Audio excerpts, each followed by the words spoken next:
Yo, coming to you live from World Championship in San Jose. Welcome to the Living Legends podcast.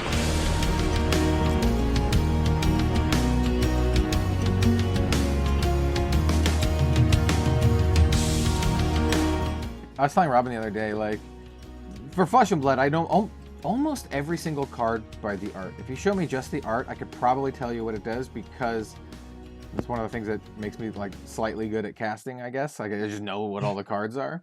Well, that'll be put to the test in What's the Card?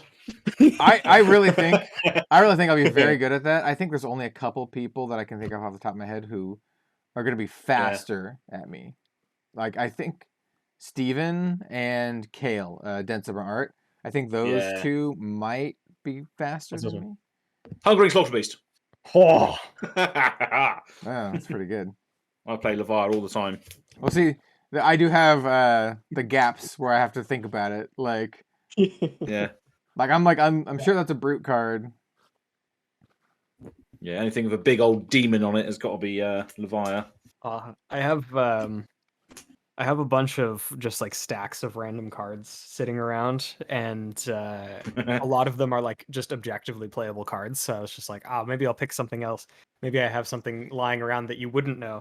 I have this box of Welcome to Wraith chaff. Oh yeah. I'm guaranteed you know every single card off by heart. How about this? Here, I got one for you guys. Okay, what's this? So tomorrow. Yes. Wow. Look at that. One of the videos that I did last week was a Aria first edition box, so I have a bunch of bulk for Aria just sitting over here. So for the viewers out there and the listeners, we've already started and we're basically doing What's the Card before we start the podcast. We could. That could be the soft open. That could be the soft open. Yeah. All right, yeah. Exactly. Well, how's it going, everyone? And welcome to another episode of the Living Legends podcast. In fact, this is the first episode of the new year of 2023. Happy New Year, everyone.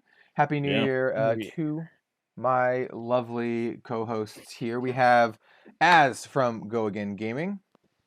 Happy New Year, everybody. Hope you all have a fantastic Christmas and New Year. And it's going to be a good year, Flesh and Blood 2023. So yeah, can't wait to I think so. Carry on the positivity. I think so. And then we also have, of course, Bill from the Spike Feeders FAB. I am also here. Once again, Happy New Year, everybody. Hope you all had a very safe and happy holiday. Spent a lot of time with people that you like, or if you didn't want to do that, I hope you were able to get some well-needed relaxation time. And yeah, I think that 2023 is actually going to be really, really great. Not only just, I think that we're maybe going to be on the upswing for things, just maybe on a global scale, but also I think for Flesh and Blood specifically, there's a lot that is waiting for us. And we are going to be talking about that today. And I am in speculation mode. Yeah. Oh yeah. We have a lot of things to talk about. There's a lot of really exciting stuff to talk about. Before we get to the week in Fab, I'm going to move this around on the docket. By the way, I just want to mention that this episode is going to be the first official episode of Season 2 of the Living Legends podcast. And it's like not a huge deal, but every time I upload one of these to Anchor.fm for Spotify and all that kind of stuff, it has me put in the season number as well as the episode number. And up to this point, I've been putting in Season 1. And I figured, now with the new year, this will be the first official episode of Season 2 of the Living Legends podcast. And I guess I'll just update it annually like that. So every subsequent year will be a new season. So it'll be very a cool way to look back. I'm not sure if that's relevant at all to like the people who listen to this on like Spotify or anything, if it like sorts it by season. I'm not sure. This is kind of uncharted territory for us, but I figured I'd mention it because it's a cool little milestone. It is, and the fact that we've carried on doing this consistently week in week out. Sometimes some of us haven't made it, but it's just the fact that we are carrying it on every week is just is great. It's something we look forward to every week, isn't it? So yeah, I think the only week we missed completely was Worlds when we were at Worlds. And maybe next year for events like that, we can maybe get around that. Maybe we'll do like a special little episode or something like that. which could be really cool. Yeah, we could do like potentially a live thing because I Yeah. think for the big events, we're tentatively all going to be there. Yeah, We're gonna try our Worlds. best. Yeah, Worlds for sure, I reckon. Yep. Yeah, I think that's the one that we Worlds. need to reserve at least. Yeah, 100%. I don't think I'll miss Worlds, and then I would love to go to world premiere events, but we don't really know anything about those right now. No. But Yeah. it'd be cool. It'd be cool, especially for Outsiders. So we're gonna talk about Outsiders, but Outsiders is gonna be real sweet because we Yes, do it is. have some like official confirmation on classes and all that kind of stuff. We'll talk about that later in the episode. But I do want to mention, like, yeah, man, like we have been doing this consistently for about 6 months, I think, so about half a Mhm. year, and in that time, we've become like one of the most listened or watched Flesh and Blood podcasts, which is pretty Yeah. crazy considering we've only been at it for like half a year. Mhm. And I don't dwell on this kind of stuff too much, but I do like to look and see what our peers are up to, both in my own like content, but like in like stuff like Living Legends. And I've been looking at all the other podcasts on YouTube and looking at like their views and that kind of stuff. And let's just say that we are doing as good or better than the best of them. So that's something to be proud of, I think. And obviously, got to give a huge shout out to our listeners at this point for being so awesome and listening to us talk about all aspects of the Flesh and Blood trading card game. Yeah. That used to be our old intro before we just started pressing record. We're here to speak about all aspects of the Flesh and Blood trading card game. Now it's just like, well, what's the card art? yeah, exactly. Well, that's the funny thing. Like, the audio only listeners are probably like, what? They're probably like, what's the art of this card? So tomorrow. Yeah.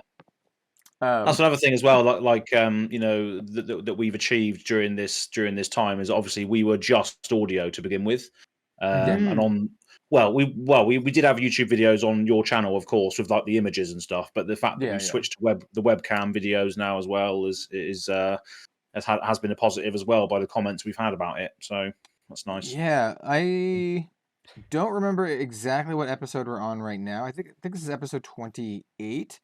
If I remember right, but I think about halfway through is when we swapped. In fact, I'm gonna go look because I named it. Living Legends trivia. So here it is, or something. Yeah, you asked for it. Yep, that's. Oh, that's it. That's the thumbnail. Yeah. There we go. Well, they did ask for it. They did. But yeah, the other thing that I think is cool is like even if we weren't doing even if this wasn't as successful as it is. Like we'd still be doing it. Oh yeah. I don't think that we would be doing anything different except for maybe mentioning how well we're doing a little bit less. Yeah. I don't know. Again, like it's just humbling. That's one of the reasons that it sticks out in my mind as well. Like I just think it's really cool that everybody likes to hang out. And 2022 was a successful year, and 2023 is going to be even better. So. Yeah, there's some sweet stuff. So before we get started talking about that kind of stuff, let's talk about our week in Flesh and Blood. As the host, I'll go ahead and go first. My week has been pretty slow, let's say, for Flesh and Blood. I haven't been able to do much for like personal reasons, and people who follow me on Twitter and Facebook and all that, YouTube and stuff will probably know. But I'm not going to get into that. But basically, I haven't been able to do a lot of stuff for Flesh and Blood this week, except for what we'll talk about later. There is a really cool lore article called Squeaker's Christmas and a sneaky little spoiler that we'll talk about a little bit later. And so I was incredibly excited for this and immediately rushed to make a video. And that's basically what I've done for Flesh and Blood this week is I did that one video. I have updated some decks here and there, tweaking them a little bit, like my Lexi No Fuse deck. I called it last week. I called the card even bigger than that. I didn't mean that one. I meant that all you got.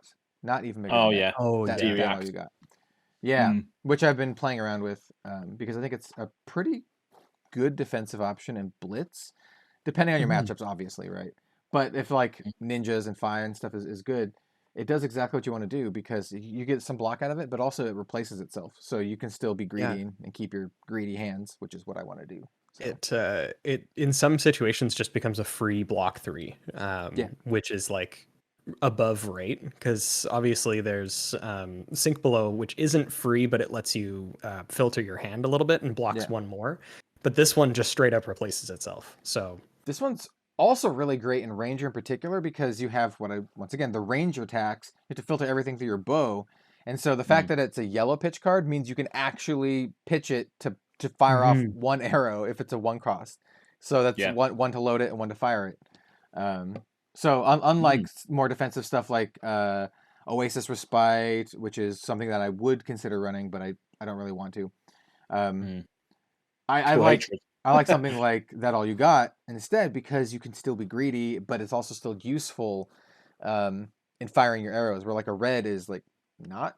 I mean, a red can be, but like only if you have a 0-cost arrow, I guess. Only if you're playing like Ridge Rider or Endless Arrow, maybe another one that I'm missing. Yeah, Endless Arrow. And Endless Arrow and Bolt and Shot are the two big ones. Yeah. And then Pathing Helix is another really good one that I have in my deck as well, because it's like another copy of Bolt and Shot. And Drill Shot is. Cost. I just included Drill Shot in my deck too. Yeah, Drill Shot's another good one. That's such a good card. Yeah. Even the blue one is pretty decent, because even if they if they let the 2 hit, you're still putting a -1 counter on something. So that's pretty good. Just in general for Flesh and Blood, I really love like weak looking blue cards that have on hit effects, because it feels really bad to block them. So you're attacking your opponent with a stupid little weenie like blue card, and they're like, "Oh, I have to block this stupid thing, or I'm going to take damage." And so it actually almost always forces them to overblock it, which is a good feeling. It's like having to block a Kadachi or something. Yeah, I don't know where we were going with that, but yeah, here we are again on Living Legends. I'm not sure whether you would have noticed the cut or not, but we were speaking about That All You Got. That sort of evolved into Ranger cards for some reason. But because we were talking about how Kel updated his No Fuse Lexi deck. There we go. I might actually run 2 of them. I currently don't run any defensive cards, but I still have them in like the same box in case I want to swap them out. And I have that and Feign Death for 2 very different decks, or to play against 2 very different decks. But I really do like That All You Got. I think it's a sweet card. The first time I noticed it was when I was looking for more cards for my Prism deck, and I was just like, I need something to help smooth things out. So I added in Sink Belows because I wanted to help filter my hand. And then I looked at That All You Got, and I'm like, hey, hang on a second. So this will help against dinky little attacks, even I can just use it as a defense reaction for 3. And that's fine. Or it'll replace itself, and I get to keep my hand if I'm being greedy. And it's a yellow. It's a win all round. Yeah, it's like a surprisingly good card, specifically in that situation. But I also think just in general, like Kel's saying, like I think it's not bad. It is a little meta dependent, but I think it's a good card. Yeah, and that's where it can be tricky with Blitz, because my Lexi deck is Blitz. I'll be honest, I don't really play Classic Constructed very much. The last CC deck that I built was Chain, before Chain hit Living Legend, and it was only to help my friend Ian test for the Pro Tour, for Pro Tour 1. So that's the last CC deck I built, was for Pro Tour 1 to help him play test, and he was like, wanted to play test against Chain. What, New Zealand, Ian? Yeah. Oh, okay. Nice. Yeah. You absolute monster. Oh, yeah, I'll play Chain against you, yeah. Well, no, he wanted to. I was like, okay, I'll help you play test. What deck do you want to play against? Wow. He's like Chain. So I just net decked a top winning Chain, and jammed it against him. Well, for Pro Tour 1, was that the one with Tyler Horspool on Prism? Or is that no, you're thinking of the calling in Vegas. That's what I'm thinking of. Yeah. But Pro Tour 1 is Pablo Pintor won that one. Okay. Yeah. But yeah, I mean, while Chain was active in CC, like he was kind of a nightmare. Yeah, Chain's gross. Chain's real gross. God, I've never experienced it. I want to experience it at least once. Just like playing against it. Well, maybe I don't. Who knows? Well, when we get our fourth Living Legend character, you can play the Living Legends format, which for those of you who don't know, it's a weird kind of thing because it doesn't exist yet, but it kind of nebulously does exist. The Living Legends format is a format for all of the heroes that have hit the Living Legend status, I guess you could say. Currently, there are only 3. There's Prism, Chain. This is by the way, this is for Classic Constructed. It's separate. The Blitz Living Legend and the Classic Constructed Living Legend are separate. But for Classic Constructed, we have Starvo, Chain, and Prism currently. And someone asked James White at one point, hey, how many heroes would be required to actually make the Living Legend format a thing? And James says, well, they started Flesh and Blood with 4 heroes. So he thinks 4 heroes is enough to actually have a healthy format, or a playable format, I guess you could say. Yeah. So I would not be surprised whatever hero hits the Living Legends status next, that'll probably be the catalyst for making it a thing. Probably Briar, but who knows? Briar, yeah, most likely. I mean, it could be a thing where the meta is open right now. Briar doesn't do well enough to hit it, and then we have the new set Outsiders, and things could change, and we'll see. Hey, Azalea, maybe Azalea will be so overpowered she'll do the Starvo treatment and hit Living Legend in like 4 months, like Starvo did. Or whatever. She'll go from like 50 points all the way to 800. Yeah. 0 to hero, baby. Yeah. Yeah. I could tell. I called it, dude. I was calling it earlier this year. I was saying like everyone thinks Azalea and like Levia too, but Azalea's like the worst. There will come a day where everyone hates Azalea because she's so good and her abilities are like kind of like her on hit effects can be like tilting. Like they're like brutal. Like getting hit with Red in the Ledger over and over again and being only able to do like one thing. Like if you're especially if you're playing like Fi or any go wide hero, like that's gonna feel real bad. People are gonna feel real bad. Yeah. So, and she has the. I think she has the tools to meta into anything, but apart from illusionists, apart from Dromai, I think she. Yeah, well, Icelander's just hard in general, but I think going on to the Outsiders lore, there is a moment in there. I'm sure we'll go into it in a bit, but there is a moment in there when Lena hands Azalea a exploding potion, and she fires it at the Metrix cops. So I'm hoping, and I made a little comic about this as well. So Go Again Gaming AZ on Twitter, you'll be able to see it. I think it's still pinned on my profile, but I made a little comic that's like Azalea. Against the Dromai, what she needs, a little funny little thing, but what she needs is some form of board wipe, as you would call it in a different game, something that manages the board, because she doesn't do that at the moment, and that's what ultimately she loses to. She can do quite well in the first cycle in CC, but then as soon as they start raking the embers, and then you got bloody all these dragons all over the place, you can only do 1 or 2 attacks. So I think she needs something that can just blow things up. That would be nice, but. Yeah, I would suspect. I'm not. She might get something like that, but I suspect that she's just going to get some really, really good general stuff to take it way past where she is now. So we'll see. But anyway, that was my week in Flesh and Blood. Reining it in a little bit. Bill, what about you, man? Yeah. What have you been up to? Well, I think we mentioned it on Twitter already, and I've been kind of saying this just casually around, but on Monday we filmed, was it Monday? It was the 27th. Tuesday we filmed a new we filmed a new Goliath Gauntlet. Nice. New Blitz Gauntlet. Lovely. With all of the changes that we made. I don't want to spoil anything too much, but Elliot plays a deck that I really, really like. The list itself maybe wasn't as refined as it could have been, and it's like not his fault or my fault. It's actually Hayden Dale's fault. Oh. It was Hayden Dale's list on the thing, and I'm pretty sure it was created right when a specific card came out for the deck. So it's just like a function of its time, or a consequence of its time. So either way, I really, really enjoyed it, and I think that what we've done so far to make preparations for future Goliath Gauntlets what we've done to make that easier will make it a lot easier. So we might be, I think we're on the right track to getting like consistent content out again. I think we've been able to sail over the crevice of productivity that I was in.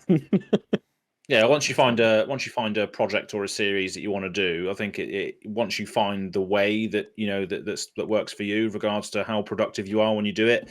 If you're recording things a certain way or doing things in a certain order, I think that's nice when you find that, because you can just churn them out then a lot easier. Well, I mean, that's like one of the things that Kel says for some of his videos. It's like, I want to talk about this thing. Hit record. How's it going, Rogues Gallery? Yep. I mean, oh, man, like 80% of the videos are kind of like that. I just have a topic idea, and it's just something I've been thinking about just in general throughout like the day or the week, and then I just hit record and go. And I can structure like my conversation to have more or less like a beginning, middle, and end, and so it feels like a thing. Yeah. No, it works for you. Like, your videos are very good, and they feel like they could be scripted. I feel like, yeah, like I feel like the fact that they're not scripted makes them feel a lot more. I don't use the word genuine. Natural is the word that I want to use. I feel a lot more natural because I really am. I'm just naturally talking like I would to like a friend or something like that, and because of that, I can keep like proper conversation cadence and not have to, I don't know, like retake it because I misspoke the line or something like that. I sometimes script things, but it's usually very small bits. Usually it's just the intro. If I want to do like a special intro, like for the deck techs I've done recently, I do like, the Emperor welcomes you to the courts of Volcor kind of thing, and it's usually like 5 lines, and that's it. So, yeah, and that's mostly because I found that doing a lot of just research and stuff into YouTube, that YouTube, the way it works is the more people, the long and short of it is, the longer someone watches, the better your video will do. And so having like a really catchy or interesting intro is a good way to get people to keep watching. And so that's why I was like, maybe I'll focus most of the attention to that part, and then have the rest be more natural. Yeah. Anyway, sorry to go on a tangent. No, I mean, that's all good, because like it took us a while to get back into, well, it took me a while to get back into the sort of productive mind space for Goliath gauntlets, but now we're set up to do something really good. Nice. And Lovely. it will make the only thing that we'll really have to worry about is making sure that somebody A is willing to play against me, and B has a deck that they want to play. That's it. Like, instead of having to think about what decks I want to bring, and then something that I personally noticed that kind of felt bad was while I was making the decks for the gauntlet, because I knew who the opposing hero was, there were a couple times where I would add cards that maybe wouldn't necessarily always be in that kind of deck, just because I knew that I was playing against this hero. And like, I was trying to stop myself from doing it as much as possible, but it just kind of became like a subconscious thing. And I kind of convinced myself like, oh yeah, Bravo always plays like all of these red cards, like all these red defense reactions and stuff like that. It was a little bit weird, but now I've removed that option for myself, and now we just have a list of like just a box of decks that are for the gauntlet. Nice. Yeah, I think it'll be really good. Nice. Cool. That was my week. That was about it. Yeah. Nice. How about you, Az? My week's been drinking and having food. Oh, flesh and blood. Anyway. Yeah, I had already forgotten about that. I was in a food coma for like 3 days. Oh God, yeah. Just this week, just all self-control goes out the window for me, really. So have to do better in the new year. But anyway, that can come later.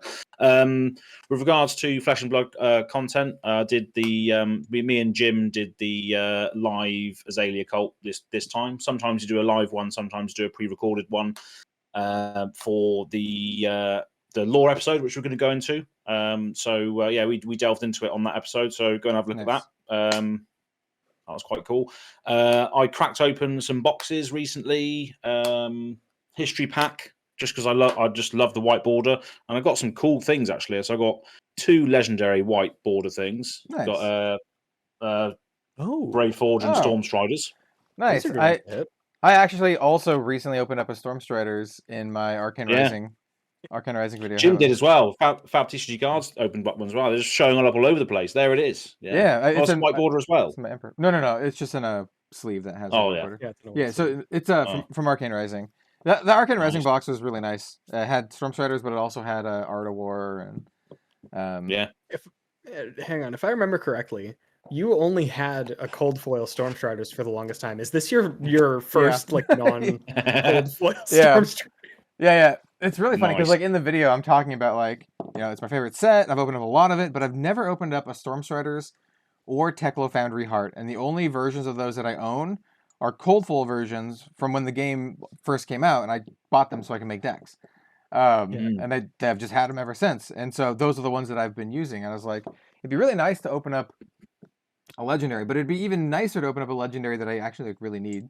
And I opened up a Storm Striders in the video, as well as an Art of War, because I seem to open up Art of War like every other box of Arcane Rising. I have so many Art of Wars, which is not complaining. It's really nice because obviously it's a very good card. But I also do a little hot take in the video that I want to say again here for our listeners, and I really do stand by this. I think, this is my prediction, I'm not a finance guy, so take this for what you will. It's just some random dude saying crap. I think in the long run, Art of War will be more valuable than Command and Conquer, because You definitely see that. because Command and Conquer is just like, it's an attack. It's a 2 for 6. It has a cool kind of evasion. It threatens the arsenal. But we see more and more cards printed that do that. Like we have Ranger cards that do that now, right? And they're just going to keep printing more cards like that. And eventually, Command and Conquer will just be one of a myriad of options, and it will just be like, you know, just the card. It's a good card. It'll just be like just a good card. Where Art of War is incredibly unique. Its modal it's very like, I don't know. I can't see many cards replacing Command and Conquer, but I can see many cards replacing Command and Conquer. I can't see many replacing Art of War. And for that reason, I think Art of War will eventually be like the chase card from Arcane Rising. Yeah. Just in one of those spaces, isn't it, where the modes can affect loads of different cards that come out that get printed. It can just Art of War can sort of slot into loads of different spaces, which is nice. Yeah, I think one of the most important things, honestly, is the fact that it can just kind of help you unbrick a hand. Like, you get a bad hand, but you have an Art of War in it. It's like, okay, well, I get 2 more tries to do something cool. And that has saved me so many times in the decks that care about Art of War. It's such a weird card. It even lets you do things that break the game. Not like break it in terms of like, oh, I win faster, though it does kind of do that. But like, it lets you play cards from your arsenal as like, it lets you block with cards from your arsenal. It has another mode that no one ever uses, but it does weird stuff. Block with attack cards from your arsenal. Yeah, it's such an interesting card, and I think it's like, like Bill said, lets you like fix hands that suck, and I think Art of War will be. I mean, it's already getting more and more expensive, but I think it will be more expensive than Command and Conquer someday. So, I think one of the main reasons that Command and Conquer is still expensive to this day is just because it's like a generic good. It's not even like a main board card all the time anymore. I think I think it still is, but I think it's becoming less and less of just a staple main board card. And eventually, like you said, like, there will be other cards that sort of fit into that same space, like even Erased Face. Yeah, I was going to say that. We already have some cards like contesting it, like Erased Face. Like if Erased Face blocked for 3 instead of 2, I think a lot of people would run it just straight up over Command and Conquer. So. Yeah. Because like Command and Conquer, it's kind of situational, right? It only has a threatening effect if your opponent has an arsenal. And like if it doesn't have an arsenal, then it's just literally a 2 for 6. Like whereas Erase Face always erases their face if it hits. Always, right? Like Yeah, I don't know. Yeah, it's I think that's not completely out there in terms of like long-term spec. Um I think that Art of War is like unique enough that it will probably see a more consistent amount of play as the game gets bigger. I already play in a lot more decks than Command and Conquer. I have I have 4 decks built right now, and I run it in 2 of them, and the only reason I don't run it in the other 2 is because I physically can't in the Emperor deck because it's not a red card. And the other deck is Dromai, which it just doesn't work well in Dromai. Mhm. Like No. I don't think it pumps up your dragons. I think it only pumps up your attack action cards, right? Yeah. Attack I think action all cards, of the yeah. things that it does, it has to do with specifically attack action cards. Yeah. Mhm. So in my Dromai deck, it is not very good. But Yeah. run it in Arachne, run it in Lexi. It's just so good. Yeah, I've seen you put off some great stuff in Lexi with it. That's for sure. You can do Yeah. some really gross things if you Having access to Art of War and 3 of a kind, like Art of War in Arsenal, and then playing 3 of a kind, and then Art of War from your Arsenal is so gross. You draw so many cards. There have been games I played against, like Ian, for example, where I almost deck myself or fatigue myself because I draw like so many cards. It's so nice. I love drawing cards. Yeah. drawing cards is sweet. It's a lovely one. Yeah. 3 of a kind, man. That's another one. If Ranger's going to be hot next year, or this year, I guess, 3 of a kind. Probably want to get your 3 of a kinds. Well, that's kind of the crazy thing. There's this huge meme like that just completely pervades all flesh and blood players' minds, and it's that like, oh, Rangers are just kind of bad because we have Azalea, and then like Lexi is a cool deck and has had her time in the sun, but isn't like a dominating force in the meta currently. Yeah. But 3 of a kind is still one of the like more expensive cards from Arcane Rising. It's like maybe the 4th most expensive Majestic. It's obviously Command and Conquer, Art of War, and then like Teklo Core and 3 of a kind, or maybe High Octane. I think High Octane is more expensive than Teklo Core. Yeah, I'm not actually sure after that. Yeah, but it's like, you know, it's not insignificant. I mean, this is the same set that has Arcanite Ascendancy, which is like a $1 Majestic or something. Yeah, I mean, yeah, that's fair. It's like 3 of a kind has always kind of just been a card that is worth money. Well, I mean, like it's a card that costs 1, draws you 3 cards, and historically speaking, those cards tend to be quite good. In other card games, at least. This one has a very real drawback, but I don't know. Like the more they print stuff for Ranger, the better it's going to get, just straight up. And the more they allow you to do things from Arsenal, the better it's going to be. Or even if there's a card that that says something like, you know, you have this in play, crack it, and then say until end of turn you may play cards in your hand as though they were in your arsenal, just getting around the arsenal clause. Then 3 of a kind becomes mad. 3 of a kind would be broken with that. Oh, dude, can you imagine? Like everyone talks about like 2 of them. Yeah. Oh, just until end of turn, you can play cards as though they're in your arsenal from your hand. Like, and then you just play loads of 3 of a kinds, Arts of Wars, you know, try shots. That's when all those cards become relevant for Azalea then, or Lexi, or whatever. You'd be combo deck, I would dude. play a combo deck. 3 mana item without Go Again that had that clause on it. I would play that. Exactly. What if that's what the quiver does? Everyone wants a quiver. Oh, here we go. Yeah. It comes the outsider speculation. Oh yeah. We do actually have important speculation to do. We do, yeah. With respect to outsiders. Were you finished with your week in Flesh and Blood? Yes, I just want to shout out as well. There was also a video I did with Ziggy, who visited from Southeast Asia, and we went to some game stores around London and had a look around. So there's also a vlog type video on there as well, what I did, which I thought was quite cool. But apart from that, we can go into the outsider stuff now, definitely. Yeah, and just so everyone knows, I am looking up the market price of all the cards on Arcade Rising right now. Pardon me. He's having a look. He's having a look live. Command and Conquer. Remorseless. I remember Remorseless was quite expensive at one point as well. Well, Remorseless is from Crew. But yeah, there was a time when that card was like $65. It's because his crew went out of print, and they were like, we don't know if we're going to reprint it. And so some people didn't even think they'd reprint crew at all. Like if it would even get an unlimited version. And then they did, and but it's still probably worth like 10, 20 bucks. I think Remorseless ended up going up in price when Tales of Aria came out, because that was right around when I started playing, and people really liked it for Lexi because it's just a good arrow.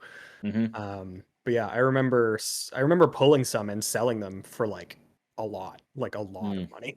All right, so all right, so the prices, I sorted it by price, but it's a TCG player, so it sorts it by market price and not the actual listing, so it's kind of hit and miss because the way it sorts things is weird. So Storm Striders is $147, which is kind of insane. Skullbone Crossrep is $57. I have a Fiddy is $350. Holy crap! I bought one for $200 and I thought I was overpaying. Teklo Foundry Heart is $131. Okay. Command and Conquer. Command and Conquer is $113. Holy crap, dude! Still unlimited Command and Conquer. Art of War is $64. This is like the lowest price. This is a not market price. This is the lowest currently available price. Well, that's for the Arcane Rising ones, yeah. Arcane Rising Unlimited, yeah.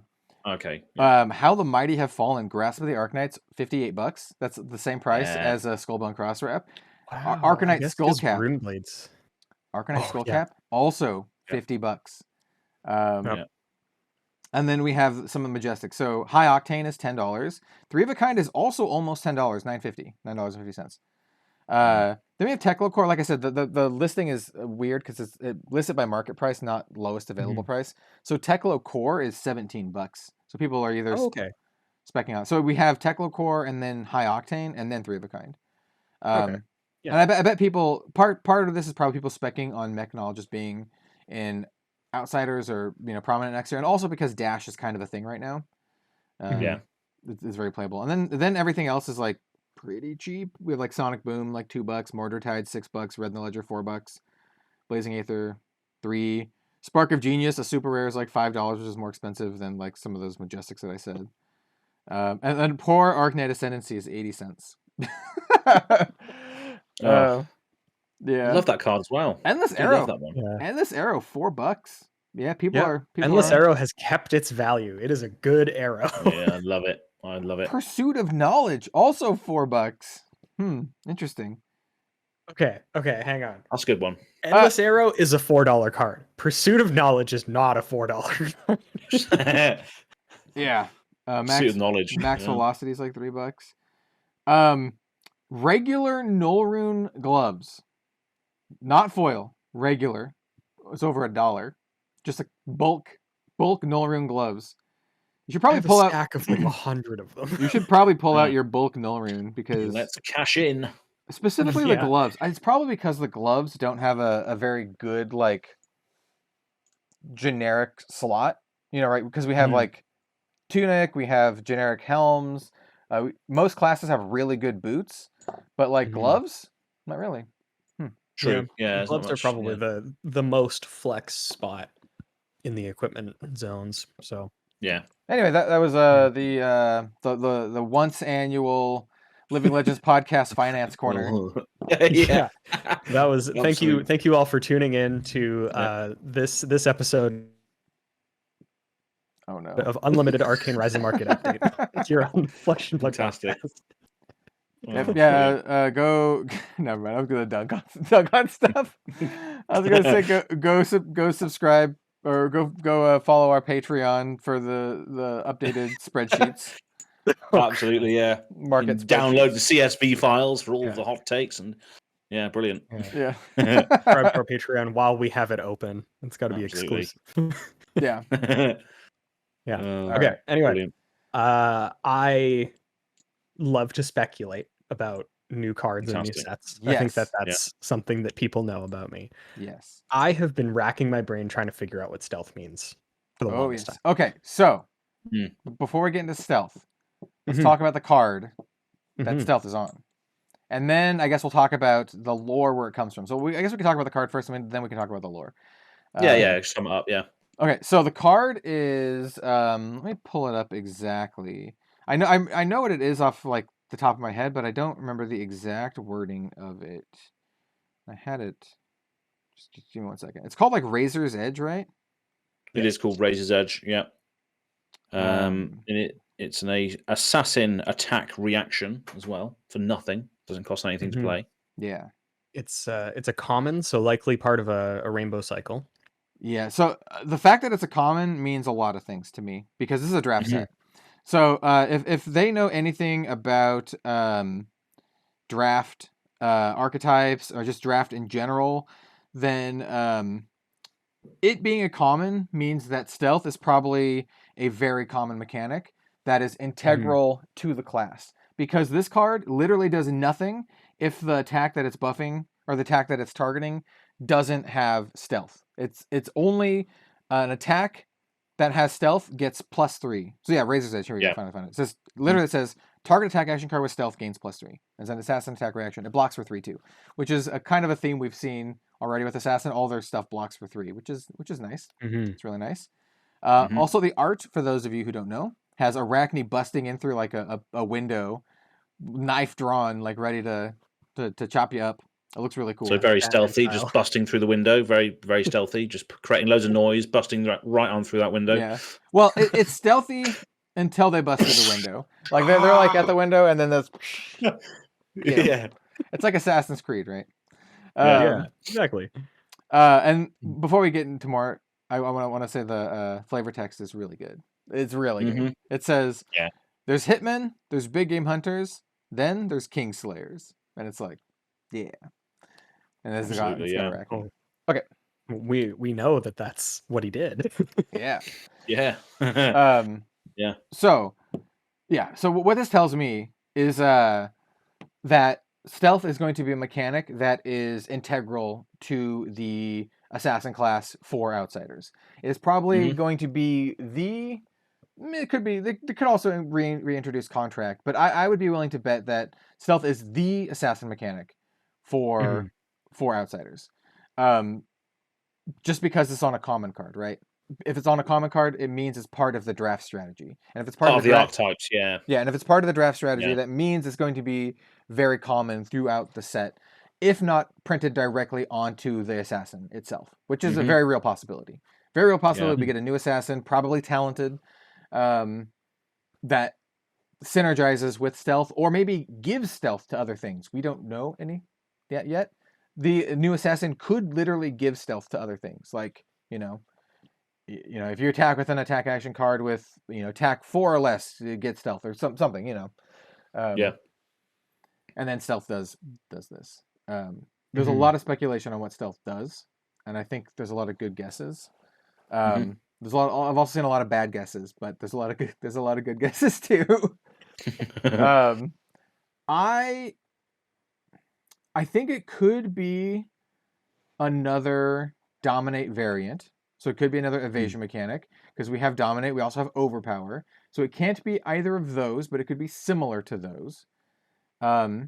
It could also be a mechanic that can't be interacted with. So it's like, an attack with stealth can't be targeted by your opponent's things or something like that. So it can't be Oasis respited and stuff.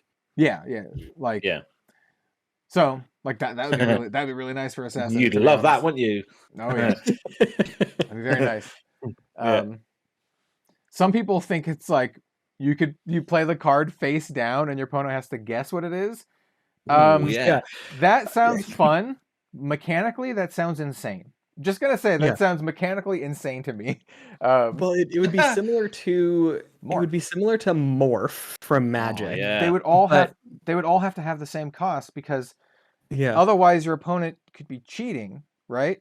And then you would get to a game state later in the turn where, like, so someone plays a card that costs like 5. Let's say it costs 5, and they pitch 1 blue to play it. They're like, I attack with this one. You don't know what it is, haha. And then they go to defense reactions and then attack reactions, and then you reveal the card, and it's like, wait, you couldn't have played that. Like, and then you couldn't have played your attack reaction, and then like you have to rewind everything.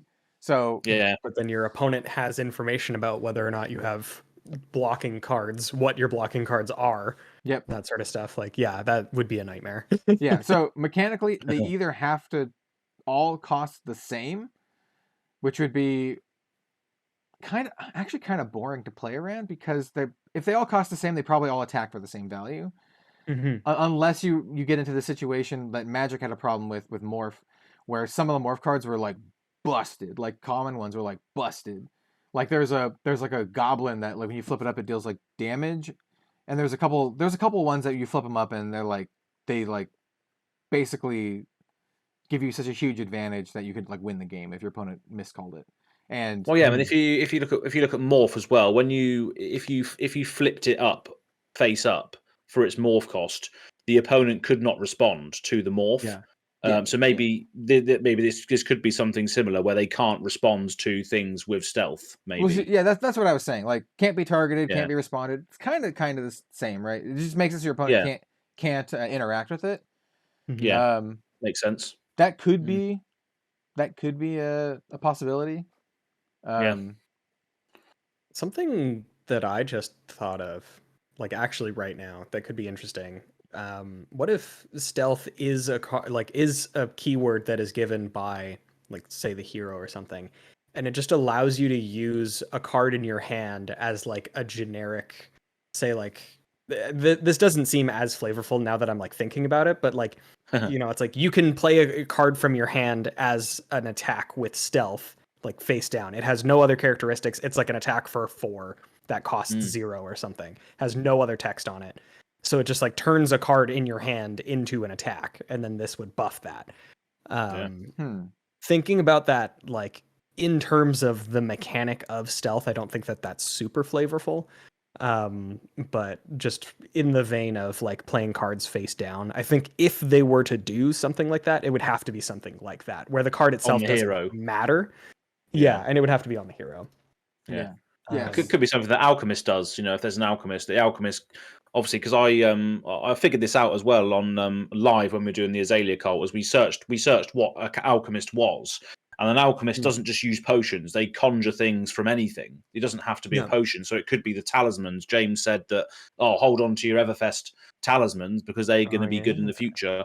So the alchemist might be able to do things with all the items rather than just the potions. So they could turn stuff into attacks from their hand and all this sort of thing. Clearly, James is referring to Genus, star of the show. Absolutely, as we call him, Gino. Genus, what you don't need. Yeah. What you don't need is this attack for this dominated attack for 11 with Go again. Absolutely, yeah. Dominate. Throw my potion at you. Hit you for 11. Yeah. Smash the potion on top of your head. Genus is just literally card. Yeah, it's just a card putting a face down talisman of assertiveness for 11 dominate.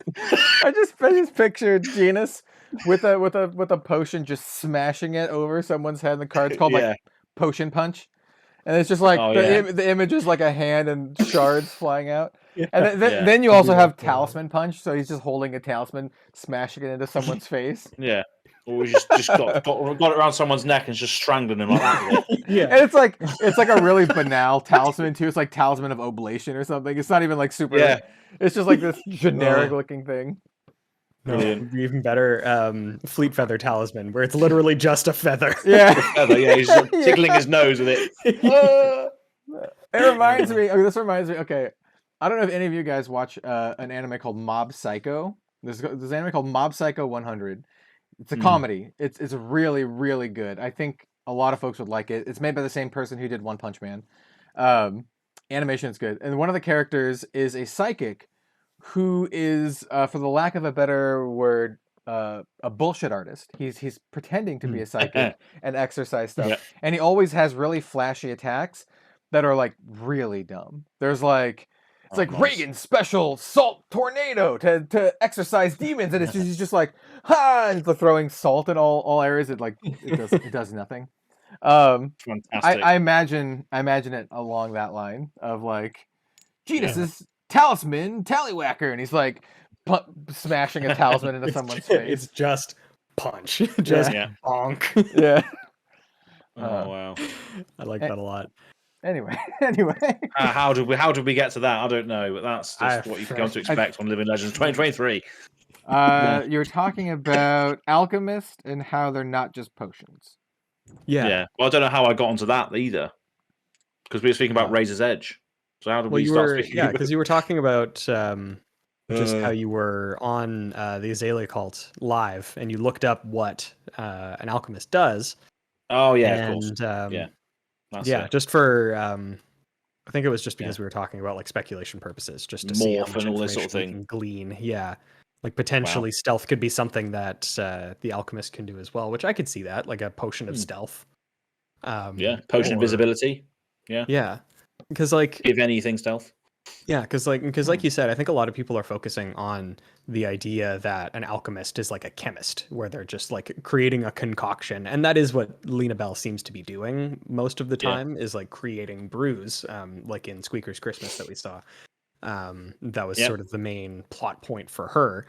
But like there is an entire anime called Full Metal Alchemist where we watch alchemy happen. And like it's a bunch of stuff. Like historically, it's a bunch of stuff. So it's like turning one thing into another thing. That's like kind of what it is historically, right? Because I think initially it's like turning like things into gold, like substances into gold or gems and stuff. Trying to create something that is more valuable than the sum of its parts. Like British kings would have like court alchemists that would like do stuff. I don't know what they would do. Try to turn things into gold. I don't know. Get high on random plants. Like I don't know. I don't know. There's random plants all over the place. Oh, but I love random plants. Oh yeah, there's loads in the window and all sorts. So oh, brilliant.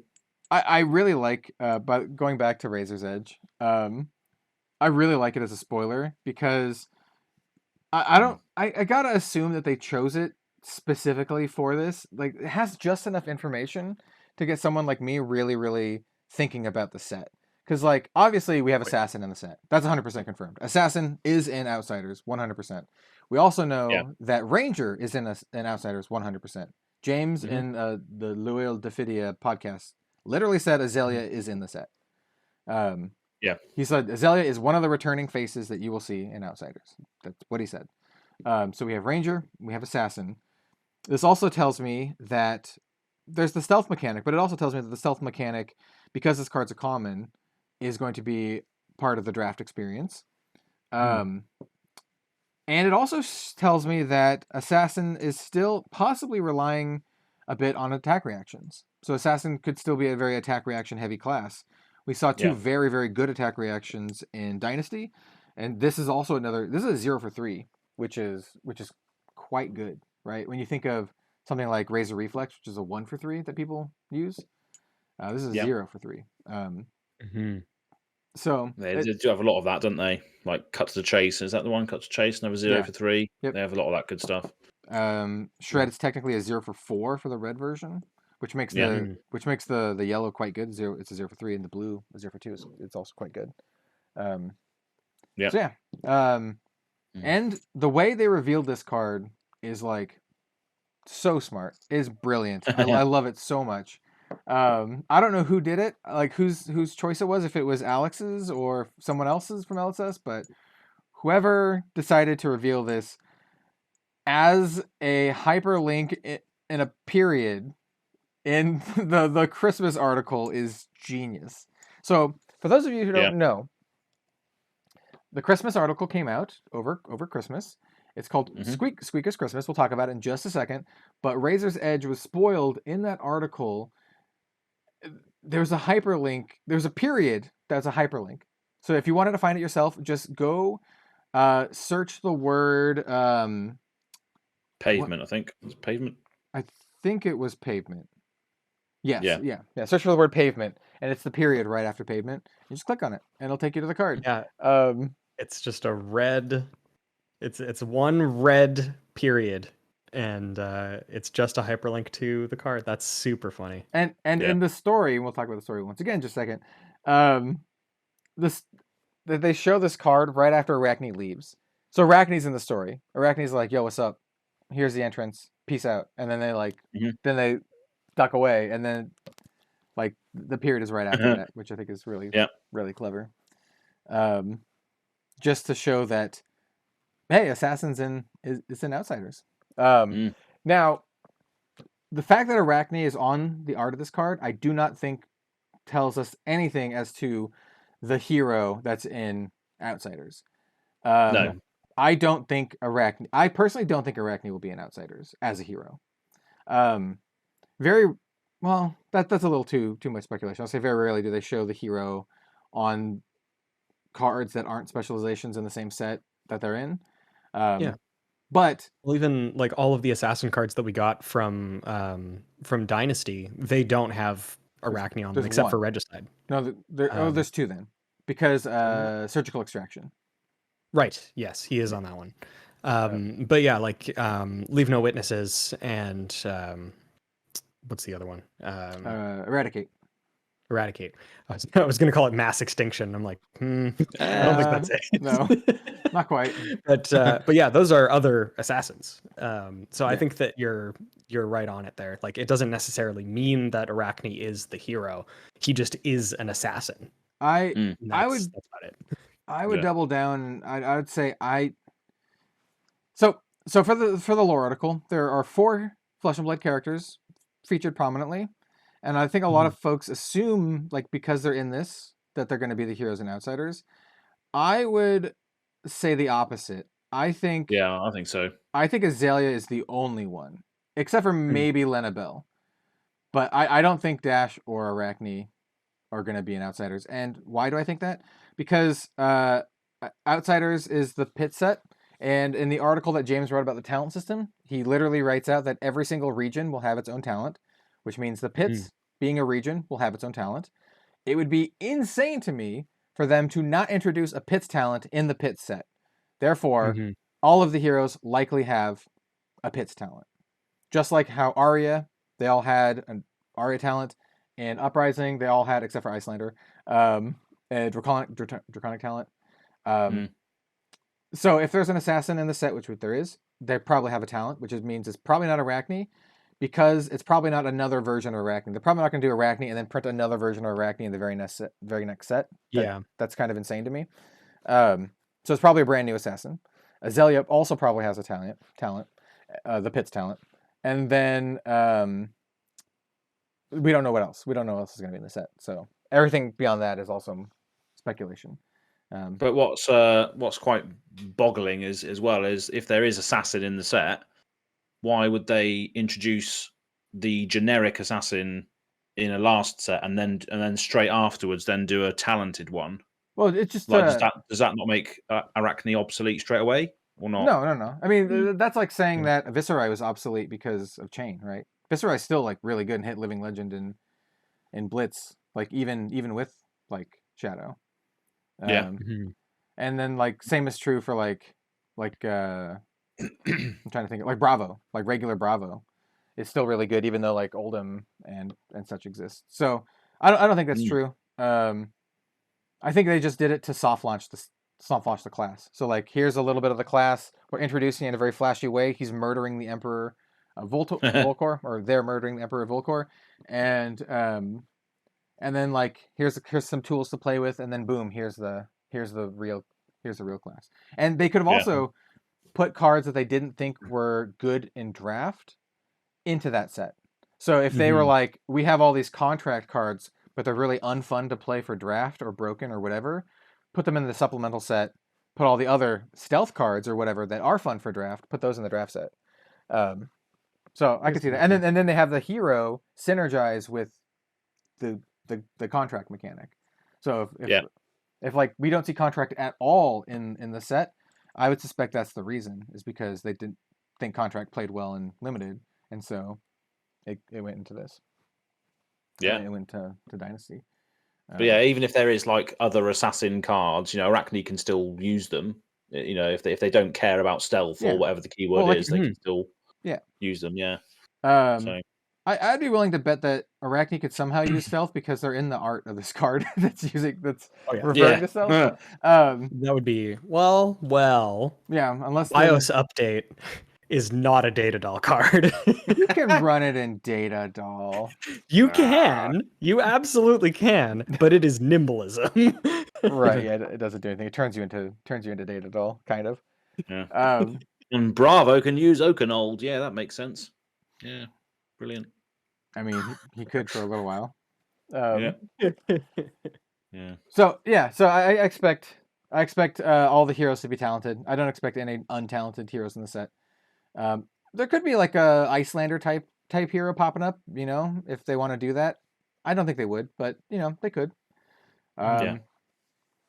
That's what I expect. I really expect this draft set to be very much like Welcome to Wraith, in that it's probably going to be 4 heroes, all talented, with a bunch of talent cards, and the talent cards essentially act like generics in terms of draft experience, and so you have exactly the same draft experience as Welcome to Wraith, where you have 4 heroes, you can stay open, picking the talent cards instead of generic cards, and and I have like reasons to think this, not just because like, oh, this is my random guess out of nowhere.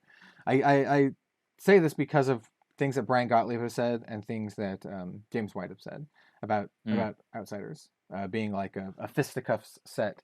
And Brian was on our podcast and he was talking about how he thinks it's a really, really good draft set. And we also talked about, in the same episode, I think, about how we thought Welcome to Wraith might be the best draft experience. And so, like, I don't know. I think there's some things you can extrapolate from that. Looking at the heroes as well with regards to this, there was a thing I saw on Twitter from Pera9. So they're a content creator. I think I met them at San Jose as well, I think. But they said, concerning Outsiders, this is an interesting tweet. Concerning Outsiders, the only thing I'm confident about is there will be an assassin. So a new assassin. After re-listening to the oft-pointed to James White interview on Isle Diffidia, I'm not sure Azalea is a playable hero. A Banished Zone, so they're also tweeting at Banished Zone, who is started a new podcast recently, is right.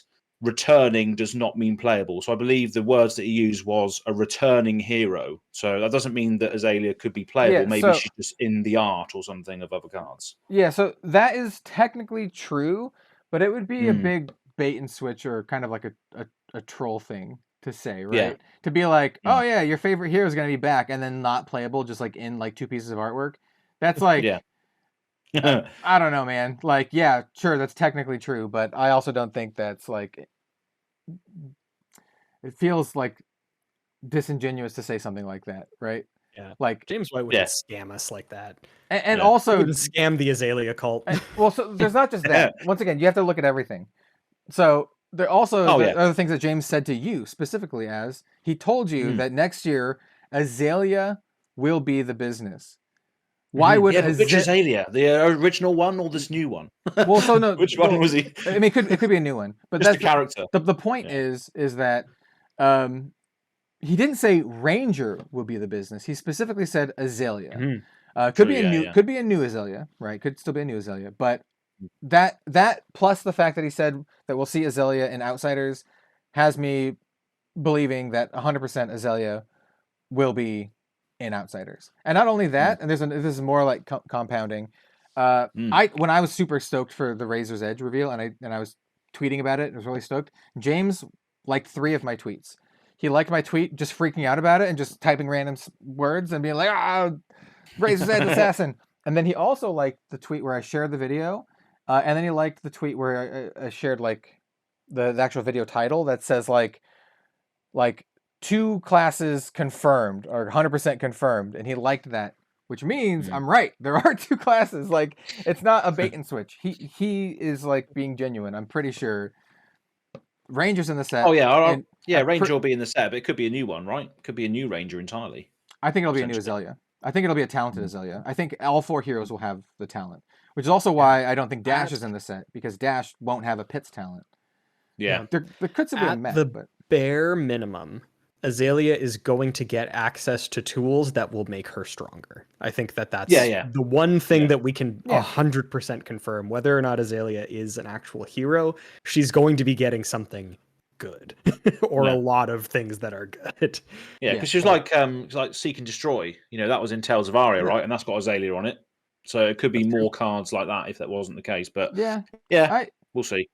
I don't think they're doing a bait and switch. I mean, if you add it all together, I agree. Yeah, it's like James says, like, oh, Azalea will be one of the returning faces in Outsiders. And then he also told you that Azalea will be the business this year. And then we also have Azalea as the main character of the story, and as well as like sent front and center on like the holiday art. There's a lot of Azalea specific stuff. I'd be very, very surprised if it's like, and then the Ranger is Jim Bob. The Pitts Ranger, crossbow wielding hat man. Yes. Oh, of course, Jim Bob. Bob. Yeah. He was so prominent. Yeah. You know what it's gonna be. You know what it's gonna be. This is my expert level speculation. We're gonna get a new Ranger, and it's just gonna be the shitty Christmas present art, but punched in on the socks that Azalea's holding. Oh, fantastic! Yeah, and on the tag it says "To the Azalea Cult." Well, I was trying to think of you. I was trying to think of a name that they would call another Ranger, and by the Flesh and Blood naming conventions, it would be like they'd be called like Shooter McTavish. Shooter McGavin off of Happy Gilmore. I was gonna say Shooter McGavin. I was really trying not to say Shooter McGavin. Shooter McTavish. Is like the new Ranger. That sounds like a Pitts. Or it'll be name. like crossbow, but spelled really weirdly. It would be like B-E-A-U-X. It'd be like Bow Cross. Like Bow, like their name would be like B-E-A-U, and then Cross would be like I don't know. Oh my goodness. K-R-O-S-S-E or something. Bow Cross, and it's the hat guy. Yeah, the hat guy. I love it. And it just this shoots. is 100%. James White is going to listen to this episode and be like, "God damn it, we have to bring it back to the printers." And then it's back like to the drawing board. Toxic Ranger -Bow. Yeah, absolutely. Bow Cross. Bow Cross. Oh my god. We're getting a new bow, he said without writing it down. Oh my god. That's so good. Bow Cross. Fantastic. Oh my god. Okay. Do we want to talk about the article? Do you want to talk about the lore? Wow. Yeah, so basically this is like a little heist. So it was set before Christmas, so it was on Christmas Eve, and we've got Azalea and Lenabelle sort of waiting outside of this toy factory because they want to plan a heist to give presents to all the squeakers that didn't get presents this year. The squeakers are like the children, like the deprived kids in the pits that don't get anything, fighting to survive. Urchins. So Azalea, that's it. So Azalea's outside the toy shop with Lenabelle, and they are just waiting for Arachne to clear the path, basically. So Arachne's sort of scouting ahead and just making sure that everything's all right for them to enter, basically. So they do that. They do get into the toy shop, and Dash is in there with the steam wagon. And she rolls up with the steam wagon, I think. That's it. Yeah, she rolls up with the steam wagon. She gets her little sort of thing out and then makes her automatons put the presents onto the wagon. Yeah. All in the while as well, Lenabelle is saying, "Oh, Azalea, have a bit of this drink," and she's like, "Oh no, last time I had a drink from you, I was bound over the barrel, being sick. Yeah, not this time. Yeah, for like a week." I think one of the quotes was like Lenabelle said something along the lines of like, "Oh, was it like alcohol, bacteria? It's all the same," or something like that. It's all the same. Yeah. Bacteria, booze. The boundary is fuzzy. Besides, you needed time off. Yeah. Exactly. I'd also like to point out that Arachne pieces out like the first chance they get. They're like they open the door. They basically open the door or like the warehouse thing, and then just like peace, and then they jump into like the sewer or whatever. Yeah. Like a ninja turtle. Even in the piece of art that shows that, like the door is open to the toy factory and Arachne is there, and it's like I love the art style. This is all Sam Yang. I think it's all Sam. Yeah. The article. Yeah. 100%. Yeah. And I love the sort of like almost like low poly feel to it, where concept-y.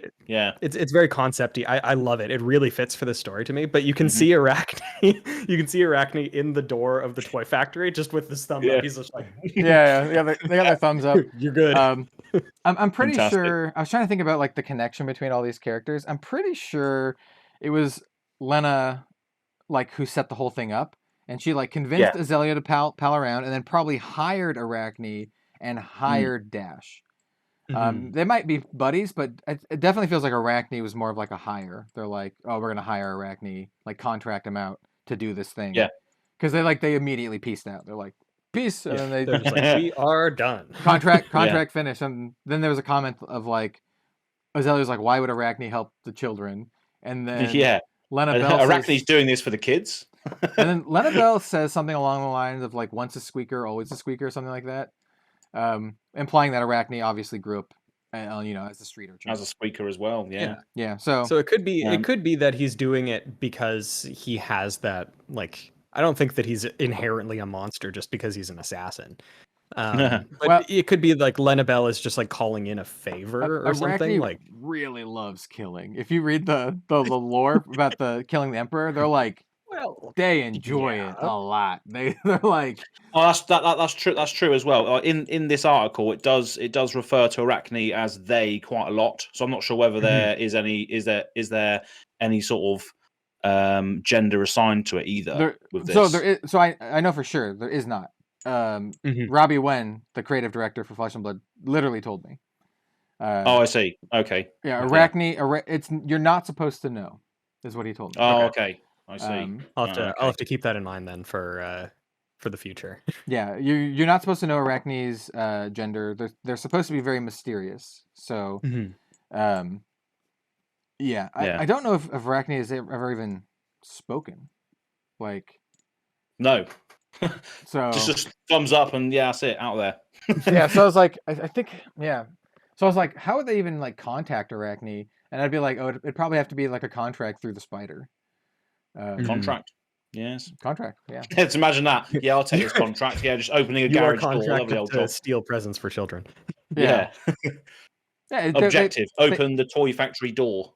Arachne basically did like if you guys ever played like Dishonored or anything, they just kind of like like blipped off through the rooftops, got through, and then opened the door, and then they're like, peace, jump in the sky. Like, we're good. Nice.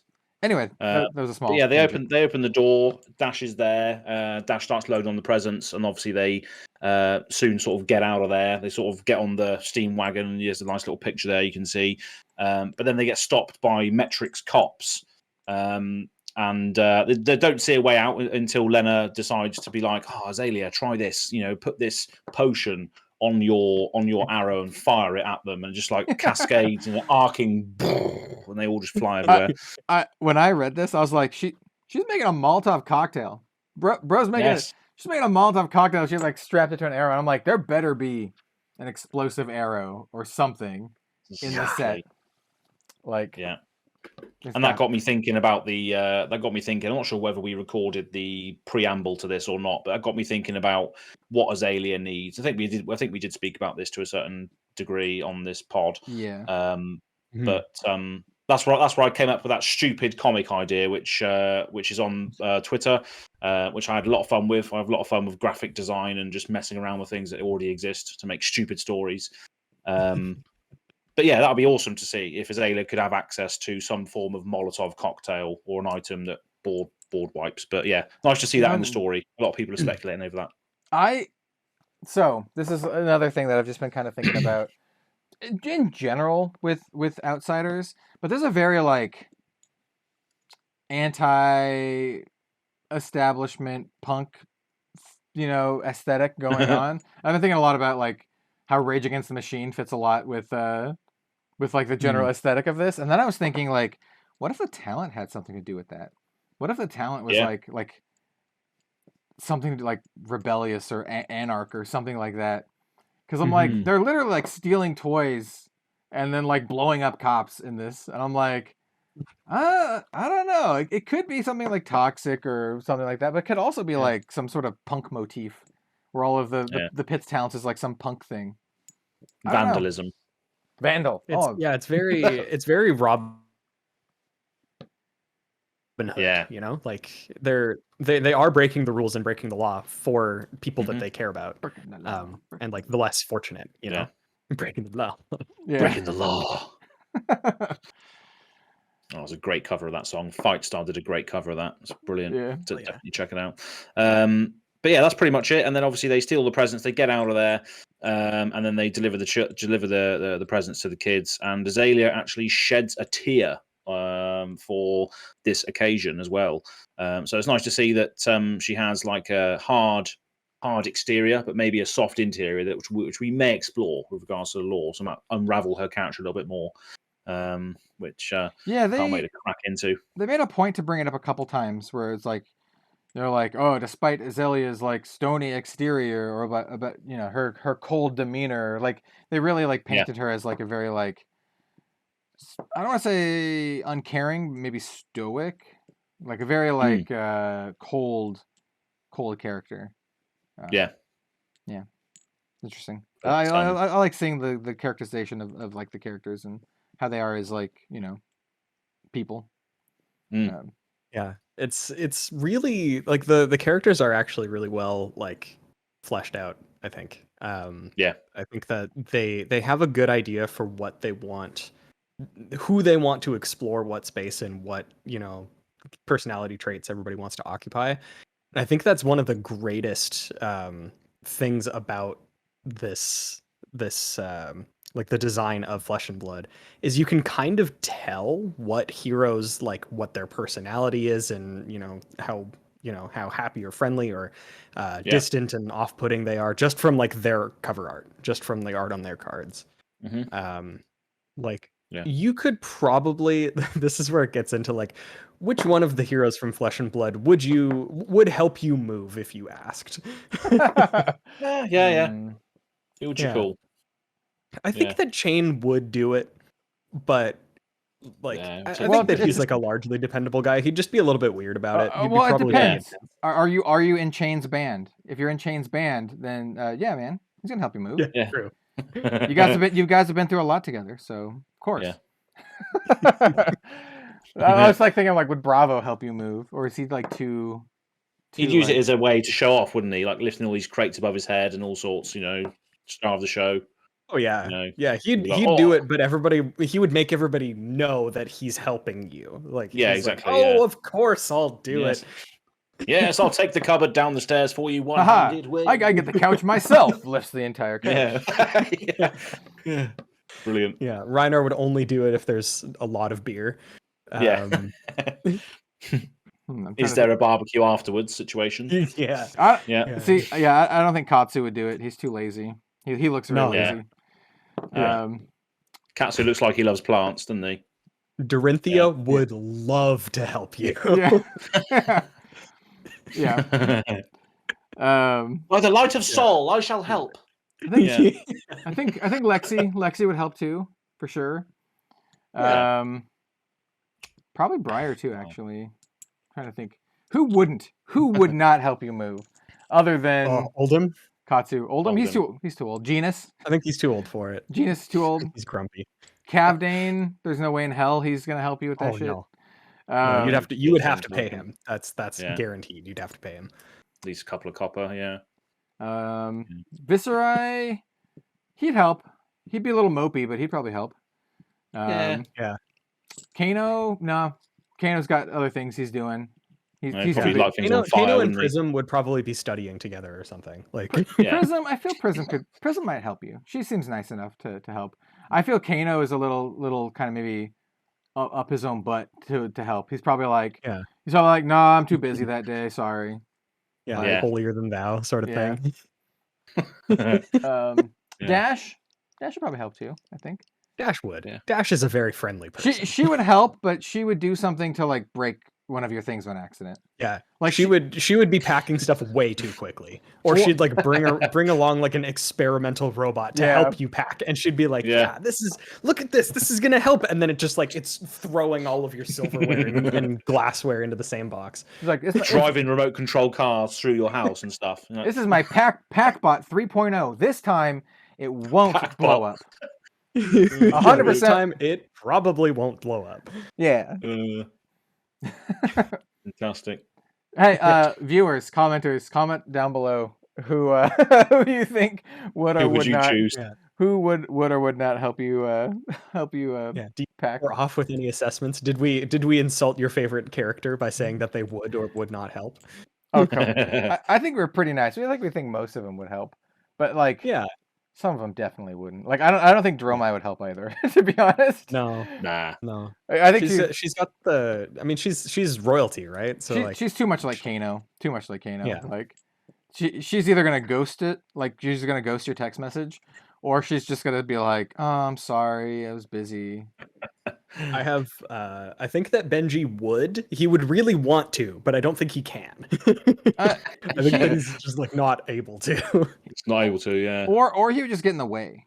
Like he'd be trying and he would just get in the way. Like, Benji, move! We need to move the cows out the door, but we have to kind of angle it this weird way. You're in the way, Benji. Move. Get out of the way. Like a puppy. He's like a puppy. Yeah.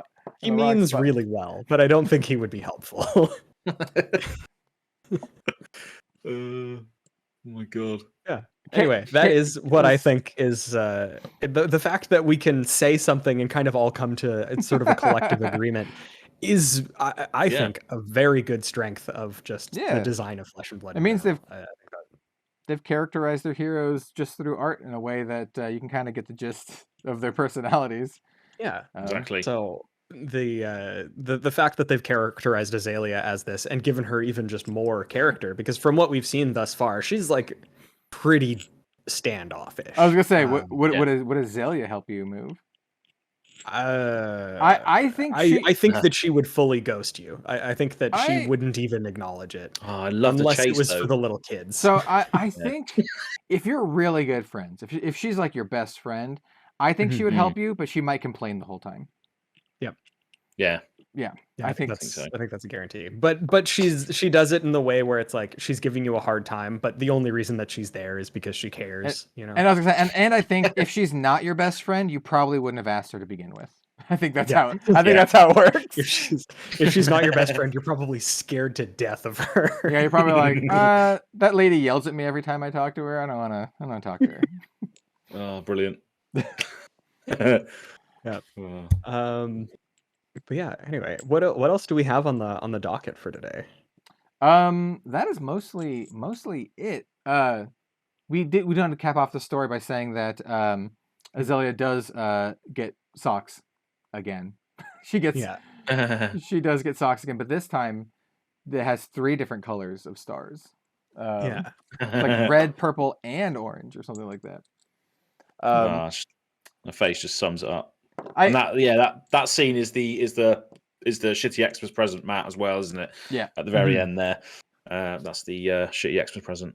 So there's one final thing I guess I want to talk about that was brought up by various community members, and that has to do with the story, and that is Lena Bell. So Lena Bell, we see this character. She's younger, I would assume, and she has like this green hair.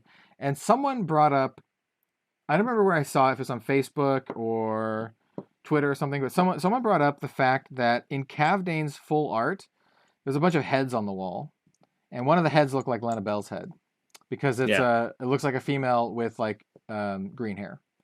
Like, it's close. It's really close. And I never even noticed that. That is tragic. And so someone posited that Lena Bell might be murdered by Cavdane in this in Outsiders, and maybe that like juices up Azalea, gets her angry, and she becomes like super Azalea. Yeah, and then she starts using Super Saiyan. Yeah, she goes Super Saiyan Azalea, and she starts using all of the tricks that Lena Bell taught her, like the aforementioned arrow on a stick, the potion on a stick. Yeah. Arrow on a stick wouldn't be as good, would it? Or it could just be a huge coincidence that there's a green-haired person's head on the Yeah. I think that would be a great thing. Actually, now that you say that, that's like a pretty good story point. As tragic as that would be, we've kind of been played up to like Lena Bell at this point. Oh yeah. Because she's like she's playful, she's helping out the kids, she's just like overly positive, that sort of thing. And that would be a good plot point. Like we were just saying with Azalea, like if she's your best friend, she will be there to help you. if Lenabel does die and is killed by Kavdane, that also opens up Kavdane to be a more fleshed out hero, a villain for sure, like a really good villain. If they do this though, it sets this precedent for like murdering a character right at the start of every set, like because that is kind of the dangerous part. We have Dynasty, and then we have this, and if that happens, everyone's gonna assume, even though there's only 2. People will be like, "Oh, 2, that's a pattern. 2, 2," and then they're gonna be like, "Next set, who's dead? Who's gonna die?" People are gonna do that, and there's gonna be YouTube videos like, "Oh, who's gonna die this time?" Like, yeah, I can see it. I'm willing to think because of that it's probably not Lenabel, or at least if it is, it'll be like in the future. It'll be like a while before we see that plot development.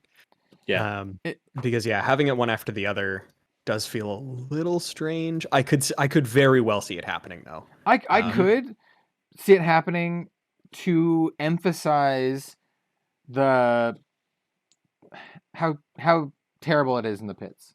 I think they could do it to emphasize like the pits is a rough place. It sucks to live. Sacred. Yeah, it sucks to live here. People die all the time. Yeah, very like season 1 Game of Thrones feel to it. Yeah, exactly. And they could do the same thing that they did for Dynasty, where like Lenabel is in the set as a hero, but also dead in the set at the same time. Mm-hmm. That could also be a thing. I don't know if we'll see Alchemist in the set, but I don't know. You know what would be the most heart-wrenching story development of all time if this was the case? If Rangers got new boots and it was the socks that Lenabel gave Azalea for shitty Christmas present. That would I might cry if they do that. Yeah. Pure catharsis. Wow. Or like if they're just regular boots, but you can see that she's wearing the socks underneath. Wearing them underneath, Wow. Like if you call them like stalker's treads or something, and you can kind of see the stalks like poking out the top. Wow. Yeah. I mean, we don't really know what the story of the set is so far. As like my girl. Brilliant. Yeah, this is good. Good territory. I do hope they do a cool story though with Outsiders. It does seem like they want to do this from now on, like to have like these storylines go on through the sets. Mm-hmm. And the whole Lenabel getting murdered by Kavdane thing could definitely be a thing. It would hurt. Or Lenabel dies some other way and Kavdane just buys her head or her corpse, because he is a trader of skins, right? That's true. Like, that's what he does. I don't know. Be cold. Yeah. Oh, so like maybe this is me getting real dark, but also like, so maybe she dies and then they take her head, but then they experiment, like the mad doctors of Metrix like experiment on her remains, and there's like a reanimated or like mechanical. Turn her into a golem. Yeah. Oh, like or like a cyborg kind of situation. Yeah. Anyway, there could be so many cool story beats, couldn't there? Yeah. There are some pretty dark places they could go, and honestly, from a story standpoint, I wouldn't be super offended if they did. Like, I think it's a very compelling storyline if they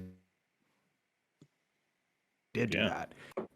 But would be. God, that would be great. That's what the Pits is all about. If they're going to do that sort of thing, they do it here, don't they? Of all places. I mean, Demonastery is also very evil, but that's more sort of fantastical stuff, isn't it? Like souls and demons and stuff. But it's more like sort of a nebulous evil. It's not like rooted in humanity. Like human evil is so much worse in like for us, I think, than eldritch evil. It's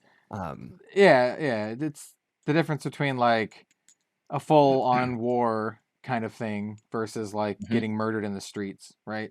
Yeah, exactly. Like, scale, isn't it? Yeah, scale thing. Sometimes like the horrifying stuff and the tragedy is so big that it's like kind of hard to, not understand, but like realize. Well, you can't even like you don't have a point of reference. You can't. You can't insert. It's hard to like self-insert into something like that, but it like. Getting like shanked in the streets or something like that, you're like, Yeah. Maybe I could see that. That's why the Cthulhu, like the Cthulhu mythos, is hard to sort of comprehend because the entities like Cthulhu itself and stuff is hard to comprehend. But yeah, like you say, if it's street level, it is easier to relate to. So do it in the pits, definitely. I have a joke to cap this off and to lighten the mood from us talking about the realities of war. There's an old joke about George W. Bush from back when he was a relevant person, and it was his advisor comes into the Oval Office and says, President Bush, the tragedy just struck. There was a shooting somewhere in the States, and 30 Brazilian people died. And George goes very grim and very solemn. He goes, looks up at his advisor. How many is a Brazilian? The joke Brilliant. is that he's not smart and doesn't know that that's not enough. Exactly. Not a smart man, that guy. Not a smart man. He's like a golden retriever in the office. Yeah. Fantastic. He is one of those presidents that I remember a lot of people saying, like, I'd get a beer with him. Like, I go get a beer with George W. George W. With J-Dub. I'm not sure that's He would just be happy to be there, I think. Yeah, probably. But would George W. Bush help you move? Actually, maybe. Depends. If he's your friend, if he's like one of your old like college buddies, I think he'd help you move. Like I think he would actually. I think he'd probably just help anybody move. I think he just wants to be included. Like I do think he would help. Yeah. Well, I just had a funny vision as like when Bill said, "Would he help you move?" That'll be the end of the podcast. Just literally cut there. Will he help you move, dude? And just ends there. Oh, brilliant! But yeah. What are your speculations? Leave a comment in the section below. I love who how will now help you move. Our Please let us baseline know what you think is going to happen. our baseline judge of character is would they help you move? Yeah, that's it. Now every time a new Flesh and Blood hero comes out, we have to ask ourselves, would they help you move? We have to do this now, by the way. There we go. When the litmus test. when we see of the whether or not the characters- character design is good. when the characters get revealed for outsiders, we have to have a will they help you move? In fact, I'll call it. I'll try to remember. I'll call the episode that. Would they help you move? We're just gonna talk about all the characters. Yeah.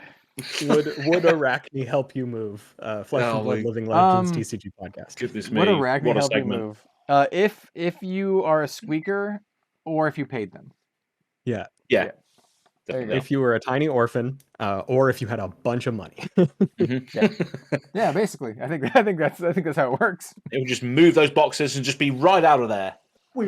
Yeah, just Yeah. Cheers. we're good to go. What does Arachne even do with the money? I just had a weird thought. Like if Arachne assume Arachne got paid big bucks to go murder the Emperor of Volcor. Like what is Arachne doing with the money? Like buying new ornate masks? Yeah. Like the best masks and boots that money could buy. I think they just want to buy out all black techs, like as a brand. They just want to buy all black techs, so nobody else can wear them. The black techs are actually illegal experimental tech. That's what they're called. Oh, they're like black market, right? Yeah, because the only reason I know that is because I was looking at the Arachne page, and if you click on the cards, it actually gives you a tiny little bit of lore about all of the cards as you click through them. It says that the black tech whisperers are illegal black market tech, which is like really interesting in regards to like the pits and Metrix, because it means there's like this whole like black market underground kind of stuff. There's probably going to be some weird crap in Outsiders, if I had to guess, like weird black market stuff. I bet we'll see. This is the last thing for the video, I guess.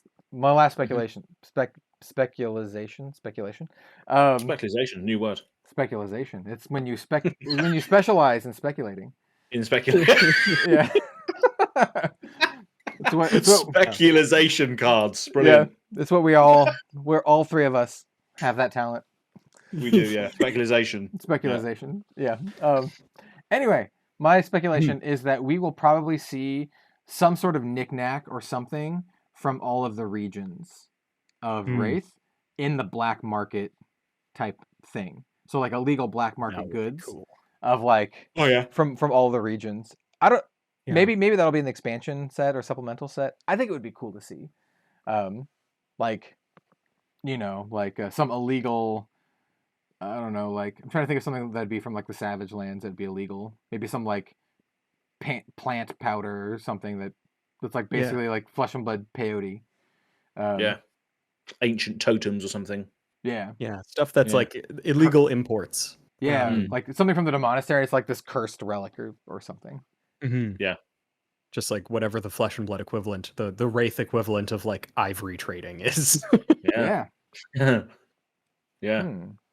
Just bloody just stony Wootton hog tusks or something. Oh yeah, or like dragon scales or dragon fangs from Volcor.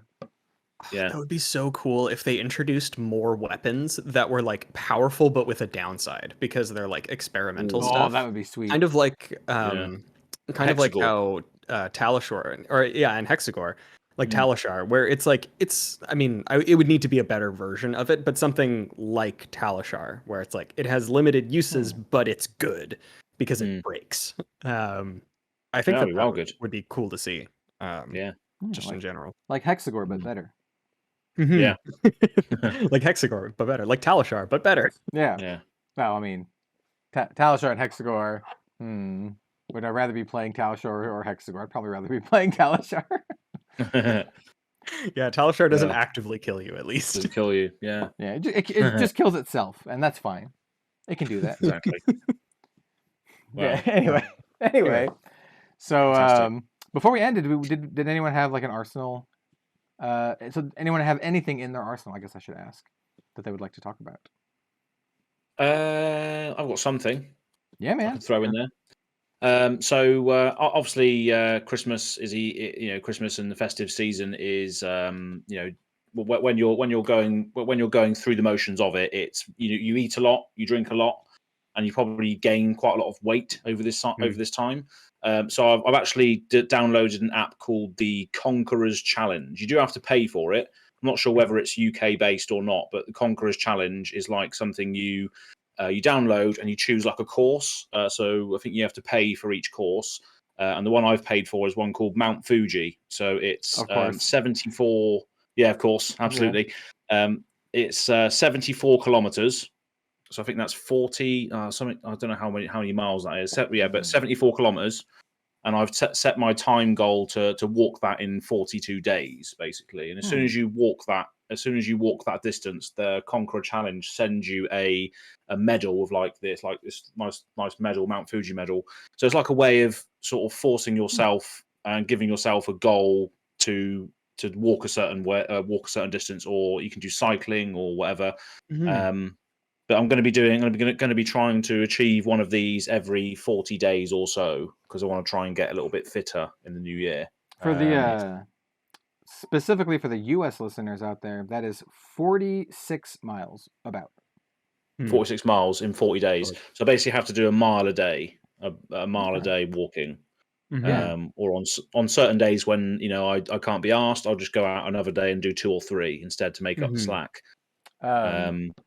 That's if you're consistent with it, that's not too bad. I used to when I worked before I went full time with content, I would frequently walk to work, and it was about a mile and it's like 1.7 miles. So I'd walk 2 to 4 miles or 3 to 4 miles a day on my work days. And then also all the crap that I had to do at work as well. But I'm right in the same position that Az is. I think I looked outside today, and the trees did this really nice thing that I love it when this happens, when each of the like little branches kind of get frosted, and the tree itself just looks like it's covered in frost. It's like really cool. It's like one of my favorite things. I didn't notice that it was like that until about 20 minutes before we hit record, because I just like never leave the house anymore. So yeah, like having that sort of push, that like excuse to do that sort of thing, and keep yourself accountable. I think that's a great idea, and Yeah, that's accountable. awesome. That's what it is. Yeah, Mhm. it's being accountable. It's the same like what you eat, what you drink. You have to try and take accountability for it because over Christmas, you just don't. You eat a whole box of celebrations or chocolates, whatever you want to call them, in one go. You know, it's just there's no accountability for it. So I know the stigma is new year, new me, but you know it does sometimes put it into perspective where you need accountability for things, and this is quite good because you first of all you have to pay for the thing, you have to pay for the course, so you've used money on it straight away, and then you can set yourself a goal or a time limit you think is manageable for you, and then at the end of it you get rewarded as well. So yeah, it's nice, and the app looks cool as well because it's this Mount Fuji one, for instance. If you go into it, you can click like a street view, so it would show you where you are on the route in Japan at the time where you are, basically. So it's quite cool. You can have a look at it and see, oh right, I'm here now on my journey. So it's quite a virtual integration onto it as well, which is quite nice. Nice. Yeah, That's awesome, man. I yeah, have a small W, I guess. I haven't been like actively like watching my weight or anything like that, but I have been just kind of like casually trying to eat better and do better, just in general. yeah. And I have lost enough weight that I had to buy a new belt. So my previous belt did not fit. I Nice. could not make it the tightest. I'd have to either punch a new hole or get a new belt. And then also Robin's folks for Christmas got me some like PJs. They got me like the extra large PJs, and I was like, I'm not sure if these will fit anymore, and they are way too Wow, big. nice. So Fantastic. I'm still wearing them, but I have to like really like tighten them. And even then they're like still like too loose. So Yeah, there is that. no, it's good. Um, Yeah, it's clothes as well. Like when you look through like old clothes and you put a shirt on, it's like bloody hell, this is tighter than it used to be or whatever. It's a bit sort of like, oh, what have I done? Like, what have I done? I've sat on my ass and made content or streaming or whatever. It just take it, if you do these things too often, you realize how much time you waste sat on your ass doing nothing. yeah, like Um, yeah. So like that was a worry because like it's my full-time job now. But yeah, I live in our house is 2 stories, so I actually go up and down the stairs quite a bit. We have like 2 flights of stairs. Multiple times a day, so I think that helps a lot. But also what helps is I just changed my diet by quite a bit. Not only do we eat better in general because my partner Robin is a manager at like a healthy food place. It's a local Pacific Northwest place called New Seasons, but think of it kind of like a Trader Joe's kind of thing, but like local. They carry a lot of local stuff, a lot of like unprocessed organic things and that kind of stuff. But anyway, nice. Yeah, long story short, we buy almost exclusively from there. We have a really nice employee discount. But also I cut out a lot of sugary stuff just in general. I don't eat a lot of sugars. And for drinks, I drink just a lot of like ice water. Like that's been my go-to. Like I just get a big mug of ice water. I still drink my other stuff, but usually it's like unsweetened tea or like unsweetened tea with like a little bit of lemonade in it. yeah. Sugar's massive as well. Like if you consume a lot of it, it is addictive as well. And I know this because I do it quite a lot. I need to change it. But yeah, as soon as you train yourself not to need it anymore, I guess it is like a bit of an addiction, isn't it? As well, So it's this weird thing where I used to drink like sweetened tea a lot, like the Snapple sweet tea, and I can't do it now. It feels like I'm drinking syrup. Like I just can't. Yeah. I can't do it. I don't know. It's this weird thing when you're like, I guess That's good though. trained off. It's a good stage to get to, especially like I used to drink so much. Like I used to drink energy drinks and have like a full 2-liter of Dr. Pepper like every week sort of thing.